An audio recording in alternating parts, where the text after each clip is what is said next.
Hey there, data enthusiasts. Ready to make your spreadsheets pop? Let's dive into the world of conditional formatting in Excel. Conditional formatting is like a set of smart highlighters for your data. It brings attention to the cells that matter most. With a few clicks, you can set rules to color code your data. From red to green, see your data tell a story. Use data bars for a quick visual of your data's size. The longer the bar, the bigger the number. Or get fancy with color scales, watch as your cells turn into a rainbow, indicating values from low to high.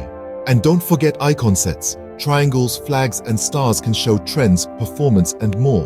Whether it's sales figures, test scores, or survey data, conditional formatting is your secret weapon for instant insights. So, light up your data with conditional formatting and watch your spreadsheets come to life. If you love these tips, hit like, smash subscribe, and comment with your favorite Excel tricks. Stay colorful, my friends.